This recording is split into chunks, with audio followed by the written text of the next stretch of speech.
నాడి జ్యోతిష్యం వినే ఉంటారు చాలా మంది.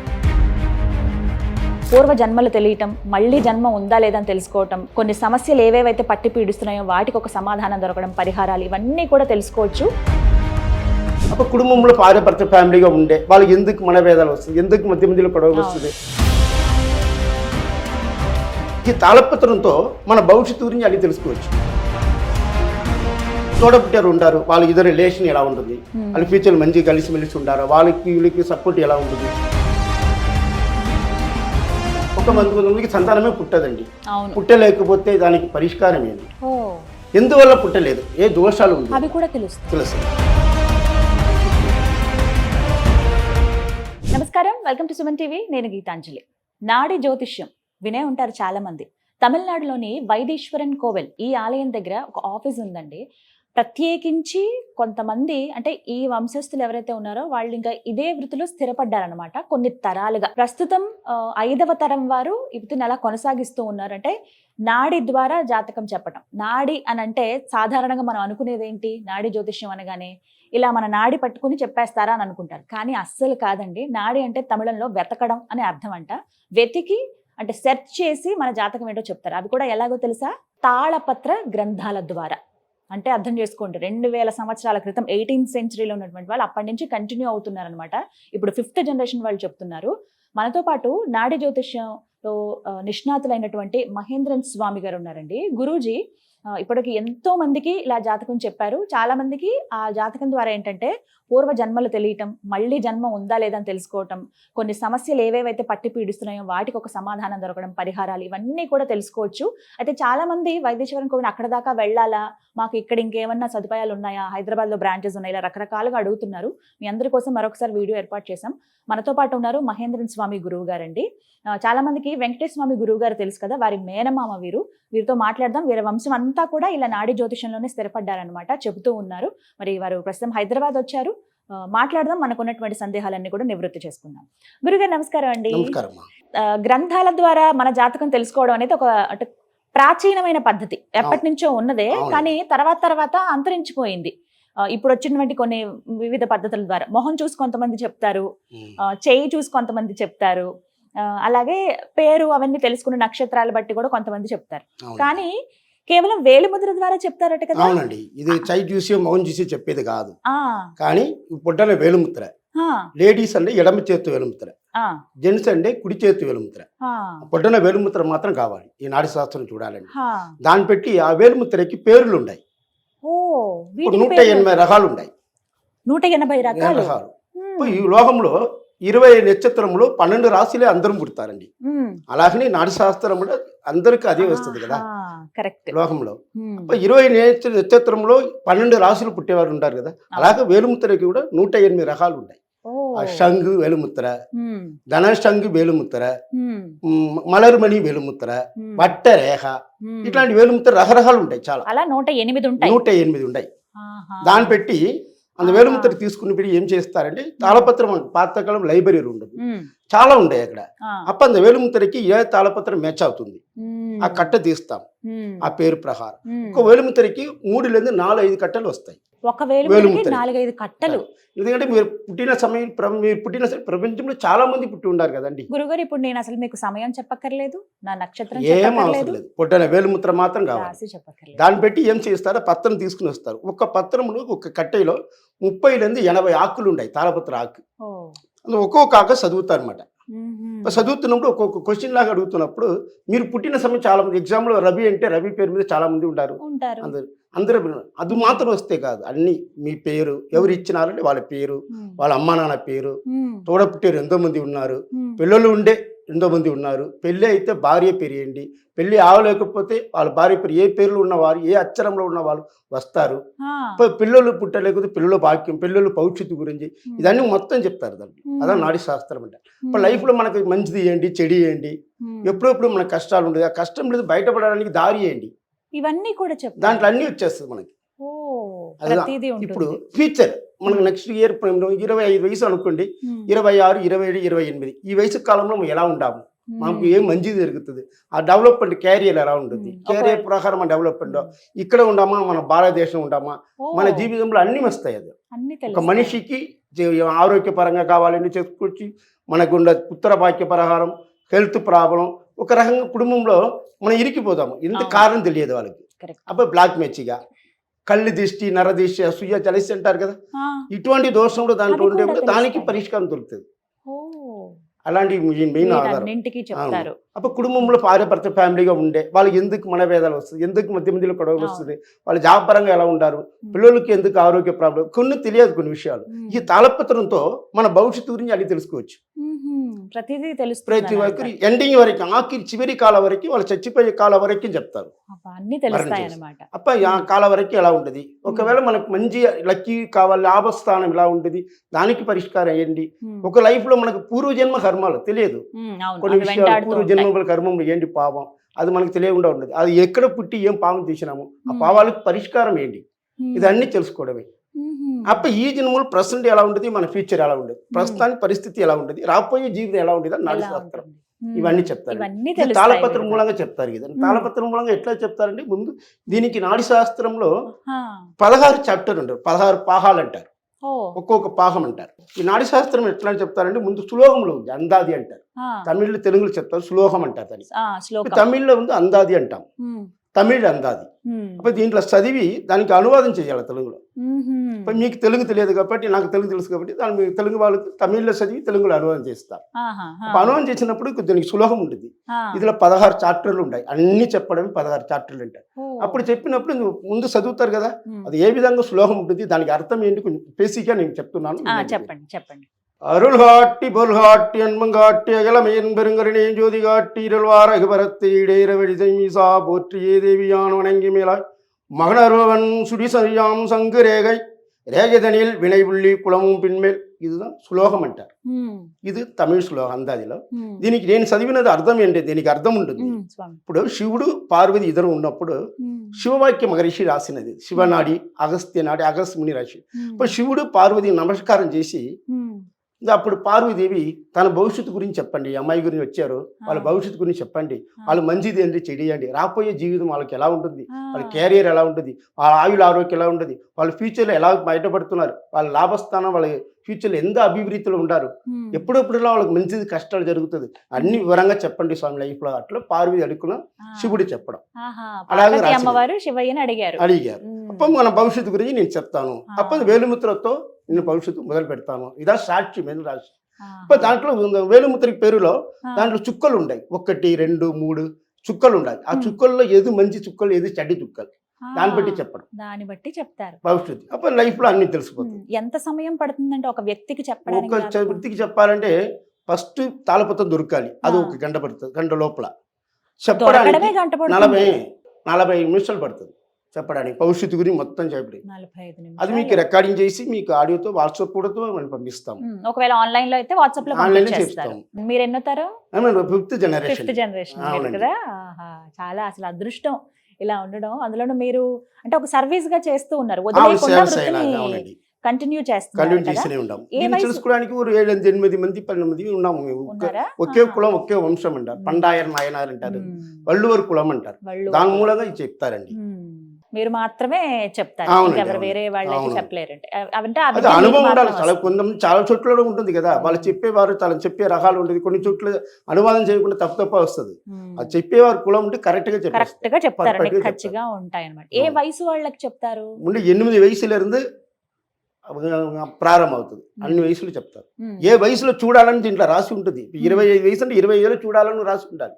అక్కడేందా మీ భవిష్యత్తు ప్రారంభం అవుతుంది. అన్ని వయసులు అందరికి వచ్చే వాళ్ళకి దొరకదండి. అలా అంటే ఎవరు వచ్చినా సరే దొరకడం కదా దేవుడు అనుగ్రహం, వేలుముద్రల విధి ఉంటేనే ప్రాప్తం. అది రాసినది దొరుకుతుంది. వింటున్నారా? ఇప్పుడు నేను జాతకం నాకు తెలియాలని అనుకున్నానండి, అలా అని నేను వెళ్ళాను అనుకోండి, నా జాతకం దొరకకపోవచ్చానంట. దానికోసం వెయిట్ చేయాల్సి ఉంటుంది. ఇంకా ఎన్నేళ్ళు అయితే కనుక అన్నేళ్ళు వెయిట్ చేయాలి. అలా కొన్ని సంవత్సరాల పాటు వైదీశ్వరన్ కోవిల్ దగ్గర వెయిట్ చేస్తున్న వాళ్ళు కూడా ఉన్నారటండి. కొంతమంది అయితే కొన్ని ఇయర్స్ బ్యాక్ అలా అక్కడ ఉండిపోయారంట, టెంపుల్ దగ్గర ఎప్పటికీ తెలుస్తుందని చెప్పి. ఖచ్చితంగా ఈ వయసులో తెలుస్తుందని ఉంటుందా అండి? అవునండి. 13 వయసులో 13లో దొరుకుతుంది, 15 దొరుకుతుంది. దాని ముందో వెనకో దొరకదు కాదు. అలా ఇప్పటివరకు ఎవరైనా దొరకకుండా ఉన్నారా? చాలా మంది ఉండారండి. చాలా మంది దొరకకుండా వెతికి తాను నాటి శాస్త్రం మళ్ళీ చూసి ఊరికి పోయి 10 సంవత్సరం తర్వాత మళ్ళీ వచ్చి సర్చింగ్ చేస్తారు. ఆ వయసులో దొరుకుతుంది. ఏ వయసులో రాసి ఉండదు, విధి ఉంటుంది తెలుసుకోవాలి అని. అప్పుడు అక్కడేంది మన భవిష్యత్తు తెలుసుకోవాలి. మాత్రమే తెలుస్తుంది. నిజంగా ఇది దైవానుగ్రహమే. శివయ్య లేలే అనిపించింది నాకైతే. అలా తెలుసు. దీంట్లో 16 చాప్టర్లు ఉంటుంది. 16 చాప్టర్ ఎట్లా చెప్తారంటే, తప్పకుండా వాటి గురించి చెప్పండి. అంటే ముందు ఫస్ట్ చాప్టర్ ఏం చేస్తారంటే, ఒక వేలుముద్ర తీసుకుంటారు. అది మొదటే భాగం అంటారు. ఆ వేలుముద్ర తీసుకుని దాంట్లో ఏమి వస్తుందండి, దాంట్లో తల్లి వాళ్ళు ఇచ్చారు కదా వేలుముద్ర, జెంట్స్ అంటే కుడి చేతులు, ఎడమ చేతులు. అందులో వేలుముద్ర ప్రకారంలో తాళపత్రం తీస్తారు. అందులో ఏం చదివి ఏం చేయలేదు, దాంట్లో వాళ్ళ పేరు, అమ్మ నాన్న పేరు, తోడబుట్టే డీటెయిల్స్, వాళ్ళ డేట్ ఆఫ్ బర్త్, రాసి నక్షత్ర వివరాలు అన్నీ దాంట్లో కరెక్ట్గా ఫస్ట్ తీస్తారు. ఫస్ట్ చాప్టర్ అది. దాన్ని పెట్టి దాని రెండో చాప్టర్ ఒకటి వస్తుంది. అది ధనస్థానం అంటారు. ధనం, చదువు గురించి చెప్పడం. ఫ్యూచర్లో పిల్లల చదువు కానీ వాళ్ళ క్యారియర్ కానీ చదువు. ధన విరిత్తి ఎలా ఉంటుంది రెండో చాప్టర్లో ఉంటుంది. కుటుంబం, భార్య భర్త జీవితంలో ఎలా ఉండాలి రెండో తెలుస్తాయి. అవును. మూడో చాప్టర్ను చెప్తారు. అది మూడో స్థానంలో. ఇప్పుడు మూడో చాప్టర్ మూడో పాకం కాండం ఏంటి, కాండం అంటారు దానికి. అది మూడో పాకం ఏంటంటే తోడపుట్టే వాళ్ళ గురించి తెలుసు. తోడపుట్టారు ఉంటారు, వాళ్ళ ఇద్దరు రిలేషన్ ఎలా ఉంటుంది, వాళ్ళ ఫ్యూచర్ మంచిగా కలిసిమెలిసి ఉంటారు, వీళ్ళకి సపోర్ట్ ఎలా ఉంటుంది, వాళ్ళ లైఫ్ ఎలా ఉంటుంది, వాళ్ళ మంచిది ఏంటి చెడు ఏంటి ఫ్యూచర్లో, ఇవన్నీ మూడో చాప్టర్లో అన్ని గురించి చెప్తారు. నాలుగో చాప్టర్ ఒకటి ఉంది. నాలుగో చాప్టర్ అది మనకు ఉన్న ఆస్తి, సుఖస్థానం అంటారు. ఇల్లు, వాహనాలు, సమ్మెనది ఎప్పుడు కొనుక్కుంటాము, ఎప్పుడు దానివల్ల అసలు ఇల్లు కొంటే దాంట్లో మంచిదా చెడుదా, ఇది నాలుగో చాప్టర్లో వాహన ఆస్తి గురించి చెప్పడం. అప్పుడు నా తల్లి గురించి అని చెప్పడం నాలుగో స్థానం. ఎవరు మూలంగా మంచిది జరుగుతుంది, అది నాలుగో చాప్టర్. ఐదో చాప్టర్ అంటారు పుత్రస్థానం. పుత్రస్థానం అంటే సంతానం గురించి చెప్పడం. ఒక మందికి సంతానమే పుట్టదండి. పుట్టలేకపోతే దానికి పరిష్కారం ఏంటి, ఎందువల్ల పుట్టలేదు, ఏ దోషాలు ఉంది తెలుస్తుంది. వాళ్ళ చదువు ఏంటి, వాళ్ళ చదువు పరంగా ఎక్కడ ఉండారు, ఇక్కడే ఉండారా, బయట దేశం వెళ్ళి చదువుకుంటారా, అది దాని గురించి తెలుసుకోవడం. మన భారతదేశం చదివితే ఎలాంటి లైన్లో చదువుతారు, టెక్నికల్ ఫీల్డ్ ఉంది. ఇప్పుడు కాలంలో కలియుగ కాలం ఉంటారు, కలియుగ కాలానికి ఏ విధంగా చదువుతారు, అది ఐదో చాప్టర్లో వాళ్ళ పిల్లలు భవిష్యత్తు, వాళ్ళ ఫ్యూచర్ అన్ని గురించి, పిల్లల మూలంగా మనకి ఏంటి, తల్లిదండ్రికి ఎంత లాభం ఉంటుంది, అది అన్ని చెప్పడం.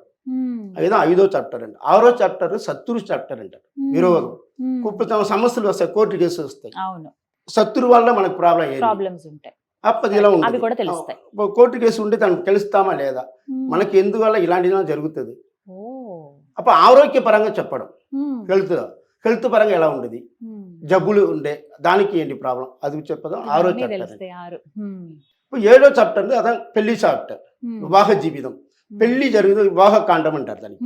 అదే పెళ్లి కాండం అంటే ఏంటి, పెళ్లి జరగకుండా ఎక్కడేంది వస్తారు మనకి వచ్చేవారు, ఆడవాళ్ళంటే ఇక్కడేంది వస్తారు, మగవాళ్ళంటే ఎక్కడేంది వస్తారు, ఏ దిశలోంది వస్తారు.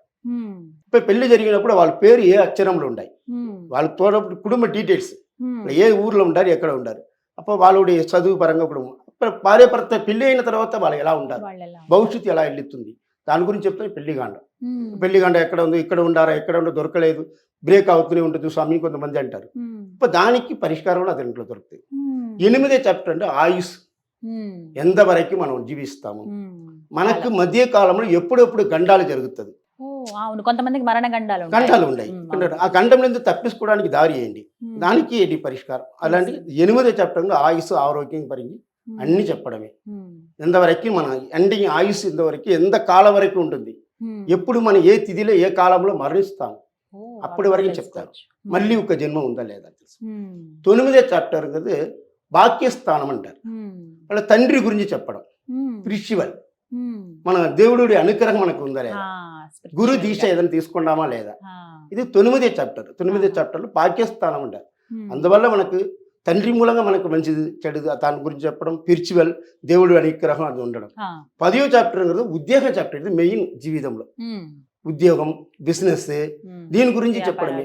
ఏ బిజినెస్ చేసుకుంటే మనకు మంచిది, ఏ ఉద్యోగానికి వెళ్తాం మనం, గవర్నమెంటా, ప్రైవేట్ సెక్టరా, ఏ ఉద్యోగస్తులు మనకు బయటపడతాము, ఈ ఉద్యోగస్తులకి మంచిగా ఉండదా లేదా, ఉద్యోగం గురించి, బిజినెస్ గురించి చెప్పడమే అంత 10వ చాప్టర్ అంటారు. 11వ చాప్టర్ అనేది పెళ్లి అయ్యి భార్య భర్త విడిపోతారు కదా, సెకండ్ మ్యారేజ్ గురించి చెప్పడం. 2వ వివాహాలు ఉందా, 3వ వివాహాలు ఉందా, అది గురించి 11 కాండం. అప్పుడు లాభస్థానం, మనం మనిషికి లాభం దేని మూలంగా దొరుకుతుంది, వేరే దేవుడి మూలంగా దొరుకుతుంది. లాభస్థానం గురించి చెప్పడం, ఏ ధన లాభం ఏదేది ఉండదు ఏమి కొనుక్కుంటారు. 12వ స్థానం కదా మన ఇతర దేశానికి పోవడానికి ఉంటుంది. బయట దేశం పోయే భాగ్యం ఉందా లేదా, మోక్షం. బయట దేశం ఇక్కడే ఉండారా అక్కడే ఉండారా ఇంకా కరెక్ట్గా 12వ చాప్టర్ మూలంగా దాంట్లో వాళ్ళు అన్ని డీటెయిల్గా వాళ్ళ గురించి అన్ని తెలుస్తుంది. అది ఆడవాళ్ళు కానీ మగవాళ్ళకి ఎవరు ఉండే కానీ వాళ్ళు 12వ చాప్టర్ తెలుస్తుంది. 13వ చాప్టర్ కదా శాంతి పరిహార కాండం అంటారు.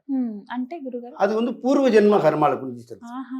ఇప్పుడు మన పూర్వజన్మం కూడా ఎక్కడ పుట్టినామో ఏంటి పావు, అక్కడ ఎలాంటి పేర్లు పుట్టినామో వాళ్ళ తల్లిదండ్రి పేరు ఉండవచ్చు, ఏ వంశంలో పుట్టినాము, అందు పూర్వజన్మం మంచిది ఏం చేశారు చెడు ఏం చేసి తెలిసిపోతుంది. అప్పుడు దానికి పరిష్కారం చేసుకున్నప్పుడు ఈ జన్మ దొరికిన ఈ మానవ జన్మ దొరికిన తర్వాత అందువల్ల మనకి ఏదైనా కుటుంబంలో కష్టాలు జరుగుతుందా, ఏ గుడికి వెళ్ళాలి, ఏ దేవాలయానికి వెళ్ళాలి, పర్టికులర్ ఈ గుడికి వెళ్ళి మనం ఈ పూజ పరిష్కారాలు చేసుకుంటే మనకున్న కష్టాలన్నీ వెళ్ళిపోతుంది అని అర్థం. అదే 13వ చాప్టర్. అప్పుడు 14వ చాప్టర్ ఒకటి ఉంది, అది 14th చాప్టర్ అంటారు. ఆ చాప్టర్ దీక్ష కాండం అంటారు. దానికి ఏంటంటే కళ్ళు దిష్టి, నర దిష్టి, అసూయ, జలసి, బ్లాక్ మ్యాజిక్ అంటారు కదా. ఇప్పుడు మన కుటుంబంలో కొన్ని కష్టాలు దోషాలు ఉంటుంది. ప్రస్తుతానికి ఎరగ దోషం, పావ దోషం, అన్ని దోషాలకు మంత్ర జపమును ఉంటుంది.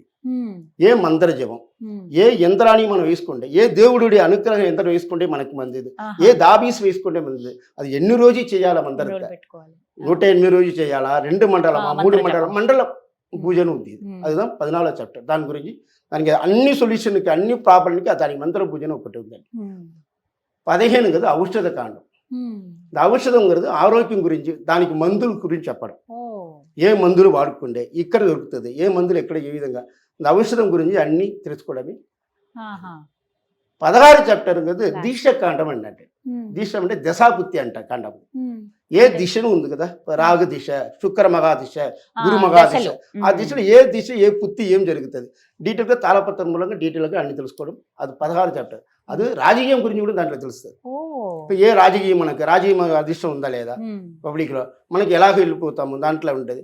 ఇంత రాజకీయం గురించి అన్ని తెలుసుకోవడమే 16 వస్తుందండి. ఇదా 16 మొత్తం టీవీ. ఒక మనిషి లోకంలో భవిష్యత్తులో ఏదోలా జరుగుతుందో 16 చోట్ల లోపల అన్ని చెప్తారు. ఇప్పుడు ఒకసారి ఒక వేలు ముద్ర ఇస్తే కనుక ఈ 16 చెప్తారు. 16 వస్తుంది. చెప్పడానికి అగస్త్య మగాసు తుల్లియ నాడిలో వస్తుంది. నాడిలో రకరకాలు ఉంటాయి, సప్తరిషి నాడి ఉంటాయి. అప్పుడు మన నాడి డాక్టర్ మనం సప్తరిషి నాడి మనది. అప్పుడు అది కూడా దాని వెబ్సైట్ కూడా ఉంటుంది, దాంతో కూడా మీరు తెలుసుకోవచ్చు. ఇంకా కొన్ని మిగిలిన డీటెయిల్స్ అన్ని మనకు తెలుసుకోవడం దాంట్లో ఉంటుంది. ఆ డీటెయిల్స్ కొడితే మనకి అన్ని తెలుగులో కావాలి తెలుగులో, హిందీలో కావాలి హిందీలో వస్తుంది, ఇంగ్లీష్ కావాలి ఇంగ్లీష్లో వస్తుంది, అన్ని భాషల్లో దాంట్లో తెలిసిపోతుంది. 2 నంబర్లు ఉంటాయి కదా, ఆ నంబర్లు కొడితే కూడా అనువాదం చేసి మీకు మాట్లాడి మీకు అనువాదం కూడా చేస్తారు. ఎవరైతే వేలు ముద్ర పంపిస్తారో మీకు ఎట్లండి నాడీ శాస్త్రం ఎట్లని కనుక్కుంటారండి, దాన్ని బట్టి భవిష్యత్తు గురించి దాన్ని ఇట్లా చెప్తారు, ఈ విధంగా చెప్తారు, మీకు కావాలండి చూడండి అంటారు. దొరికితేనే తీసుకుంటారు, లేకపోతే ఏం తీసుకోరు. దొరకటమే ముఖ్యం. అవునండి, దొరకటమే ఒక భాగ్యం. కష్టం. ఈ నాడీ శాస్త్రం కదా చాలా అద్భుతం అండి. ఇది దేవుడి అనుగ్రహాలు ఉండే వాళ్ళకి తప్పకుండా దొరుకుతుంది. వాళ్ళ లైఫ్ లో తెలుసుకున్న తర్వాత వాళ్ళు ముందు ఎలా ఉంటారు తెలుసుకున్న తర్వాత మనం ఎలా ఉంటాము, మంచిగా ఎలా ఉంటుంది తెలుస్తుంది. అట్లా ఉంటుందండి జీవితం. ఇదా నాడీ శాస్త్రం. ఈ 16 చెప్తారు. అవును 16 వస్తాయి డీటెయిల్ గా. ఒకే నాడీలో అన్ని చెప్తారు. మనిషిలో ఒక మనిషికి ఏదేలా ఉంటుందో అన్ని వచ్చేస్తాయి లోకంలో. అది మంచిది కానీ చెడు కానీ దానికి ఉన్న పరిష్కారం కానీ అన్ని దొరికిపోతుంది. ఇప్పుడు స్వామి అంటే ఉదాహరణకి ఇప్పుడు కేవలం ఒకటే సమస్య ఉంటుంది వాళ్ళకి, మిగతా ఏమీ అవసరం లేదు. వైఫ్ అండ్ హస్బెండ్ గొడవలు ఉన్నాయి, అసలు ఎందుకు జరుగుతుందో తెలియదు, దాని గురించి మాత్రం తెలుసుకోవచ్చు. వాళ్ళ పేరు వివరాలు వస్తే దాంట్లో ఏంటి ప్రాబ్లం ఉంటుంది, దానికి సొల్యూషన్ ఏంటి తెలుసుకోవచ్చు. కొంతమందికి ఏమో గత జన్మ ఏంటి తెలుసుకోవాలని ఉంటుంది, తెలుసుకోవచ్చు. పూర్వజన్మ ఆడిస్తారు. ఫస్ట్ బేసిక్ ఫస్ట్ కాండం తాళపత్రం దొరికితే తర్వాత మన డీటెయిల్ గా ఏదో కావాలని పర్టికులర్ చాప్టర్ కూడా మనం తెలుసుకోవచ్చు. అలా ఒకటే ఇది మొత్తంగా అన్ని కూడా తెలుసుకోవచ్చు. అందుకనే 45 నిమిషాలు పడుతుంది ఒకరికి చెప్పండి పూర్తిగా. దొరికిందంటే వాళ్ళ భవిష్యత్తు గురించి అన్ని క్లియర్ గా చెప్పి వాళ్ళ వాయిస్ రికార్డ్ కూడా వాళ్ళకి ఇచ్చేస్తాం మేము. ఎప్పుడైనా కావాలంటే వాళ్ళ అవసరం ఉంటే అప్పుడప్పుడు చూసుకోవచ్చు, వినవచ్చు. ఎంతమంది మీరు చెప్పుంటారు కదా గురుజీ? ఉండండి చాలా మంది. నా సర్వీస్ 32 సంవత్సరం అండి. చిన్న వయసులో తాత కాలంలో వంశ పరామర్యం చూస్తున్నాం కాబట్టి అది మనకు తెలుస్తుందండి. మీకు బాగా ఆశ్చర్యం అనిపించినటువంటి జాతకం ఏదన్నా ఉందా? కొంతమంది ఉంటారు కదా, జరిగింది కదా, కొంతమందికి లక్ ఎలా ఉంటుంది. ఆశ్చర్యమైన జాతకం అంటే కవల పిల్లలుగా పుట్టుతారు, వాళ్ళు జాతకం ఒక్కటే వెలుముతారు, వీళ్ళకి వాళ్ళకి డిఫరెన్స్ అలా ఆశ్చర్యమైన విషయం వస్తుంది. ట్విన్స్ గా పుడతారు కదా, ఒకలాగే ఉంటుందా ట్విన్స్ కి? ట్విన్స్ వాళ్ళు వేలుముద్ర ప్రకారం మారుతుంది అది. అదిதான் ఆశ్చర్యం మనకి. రాశి ఒకటి ఉంటుంది, నక్షత్రం ఒకటి. కడిగి కొన్ని మారినప్పుడు నక్షత్రం వేలుముద్ర పేరు మారుతున్నప్పుడు వాళ్ళ భవిష్యత్తు వేరు, ఈ భవిష్యత్తు మారుతుంది. ఇద్దరు పిల్లలు ఒకటే చదవాలి కదా, అది లేదు. అదే విచిత్రం అక్కడ మనకు కనిపిస్తుంది. అవి కొంచెం విచిత్రం. మీకు బాగా బాధ అనిపించిందా ఎవరిదన్నా చూసి? వారు చాలా మంది చెప్పి, మీకు తెలుసు కదా, తెలిసిన వారు బాగా చెప్తున్నారు, మంచి తృప్తి అయిందండి, మాకు మంచిగా జరిగిందని చాలా మంది చెప్పారు. కాబట్టి చెప్పిన వాళ్ళ మూలంగానే మనకు వస్తారు. అంటే ఎవరిదన్నా చూసి అయ్యో అని బాధపడ్డారా? బాధపడి ఎవరు ఉన్నారు, వాళ్ళకు సొల్యూషన్ దొరికిపోతుంది కదా. ఇది విషయం, ఖచ్చితంగా సొల్యూషన్ ఉంటుంది. ఎటువంటి సమస్యలు కూడా సొల్యూషన్ ఉంటుంది కాబట్టి బయటపడతారు. చాలా చక్కగా చెప్పారండి. చాలా మందికి తెలుసుకోవాలనే ఆతృత ఉంటుంది, కానీ వాళ్ళకి అదృష్టం ఉంటేనే వాళ్ళ జాతకం అనేది తెలుస్తుంది అన్నమాట. చాలా చక్కగా వివరించారు. ఖచ్చితంగా అక్కడికి రావాలి అన్న నియమం అయితే ఏం లేదు. మీరు ఆన్లైన్ తో మనం తెలుసుకోవచ్చు. హైదరాబాద్ లో ఏమైనా బ్రాంచెస్ ఉన్నాయా? హైదరాబాద్ లో ఉంటుందండి, అమీర్పేటలో ఉండేది. ప్రస్తుతానికి తీసినాము, మళ్ళీ రావాల్సిన అవకాశం ఉంటుంది మాకు. ఇక్కడ పెడితే ఒకవేళ అక్కడ మైదీశ్వరం కూడా రావచ్చు, రాలేకపోతే అవసరం లేదండి. ఎందుకంటే అంత దూరం నుంచి వాళ్ళు వేలుముద్ర ఇచ్చి పంపించినారంటే దాన్ని బట్టి ఆన్లైన్ తో వాళ్ళకి వీడియో కాల్ తో కావాలంటే వీడియో కాల్ తో చేసి ఇస్తాం కదా, అప్పుడు వాళ్ళకి ప్రాబ్లం ఉండదు. ఎప్పుడైనా కాల్ చేయొచ్చు, ఎప్పుడైనా చేయవచ్చు. మార్నింగ్ 8 గంటల నుంచి ఈవినింగ్ 7 o'clock వరకు ఈ ఆఫీస్ మనకి నడుస్తుంది. చాలా సంతోషం అండి, చాలా చక్కగా వివరించారు. ఈ 16 చాప్టర్ లో మనిషి యొక్క జీవితం పూర్తిగా తెలిసిపోతుంది అనమాట. చాలా మంచిదండి. సంతోషం గురుగారు. నమస్కారం అండి. విన్నారు కదా మహేంద్ర గురూజీ చెప్పింది. వీళ్ళు వంశస్థులండి, 5వ తరం వారు. ప్రత్యేకించి నాడి జ్యోతిషం చెప్తున్నారు వైదీశ్వరన్ కోవిల్ దగ్గర. మీకు స్క్రీన్ పైన నెంబర్స్ ఇస్తాను. మీరు జస్ట్ వేలిముద్రలు, మహిళలు అయితే గనక ఎడమ చెయ్యి బొటన వేలిముద్ర, పురుషులు అయితే గనక కుడి చెయ్యి బొటన వేలు ముద్ర. చిన్నపిల్లలైనా సరే, మహిళలు పురుషులు, ఇది ఒక్కటి మాత్రం గుర్తుపెట్టుకుని మీరు పంపించండి. చాలా తక్కువ ధరలోనే ప్రత్యేకించి మీకు పూర్తిగా మన జాతకం తెలుస్తుందండి. ఈ గ్రంథాల ద్వారా మాత్రమే తెలుసుకోవచ్చు అనమాట. పేరు, నక్షత్రం, ఇంకా మీరు ఇంకే చెప్పక్కర్లేదు. మీరు వెళ్ళి కూర్చుంటే ఒక గ్రంథం, అంటే మనం ఏదైతే వేలుముద్ర ఇచ్చామో మన పేరు మీద గ్రంథం కనుక మన జీవితం జాతకం ఏదైతే దొరుకుతుందో దాన్ని బట్టే మన పేరేంటి, అమ్మగారి పేరేంటి, సంతానము, వివాహం గురించి ఇవన్నీ కూడా తెలిసిపోతాయి. ఎవరైతే మేము తెలుసుకుందాం అనుకుంటున్నాం అన్న వాళ్ళకైతే అక్కడ దాకా వెళ్ళగలిగిన వాళ్ళు, మీకు నేను అడ్రస్ ఇస్తాను స్క్రీన్ పైన, మీరు వైదీశ్వరన్ కోవిల్ వెళ్ళొచ్చు. అక్కడ వారి ఆఫీస్ ఉంటుంది. ఉదయం దగ్గర 8 గంటల నుంచి ప్రారంభిస్తే సాయంత్రం 6-7 గంటల వరకు ఉంటారు. మీరు వెళ్ళి అక్కడ వారిని సంప్రదించి తెలుసుకోవచ్చు. లేదు మేము అక్కడ దాకా వెళ్ళలేము అనుకున్న వాళ్ళు స్క్రీన్ పైన నెంబర్స్ ఇస్తాను, కాల్ చేసి వివరాలు కనుక్కోండి. అలాగే మీ వేలిముద్రలు పంపించి డీటెయిల్స్ కనుక్కోండి. మరికొద్ది రోజుల్లో హైదరాబాద్ లో కూడా బ్రాంచ్ రాబోతోంది. అది కొంచెం సులువు అవుతుంది. లేదు ఇప్పుడే మీరు వెళ్ళాలనుకుంటే కనుక మీరు డైరెక్ట్ గా వెళ్ళొచ్చు, లేదంటే స్క్రీన్ పైన నెంబర్స్ కి కాల్ చేసి వివరాలు కనుక్కోవచ్చు. ఇది వాళ్ళ వీడియో. నమస్కారం.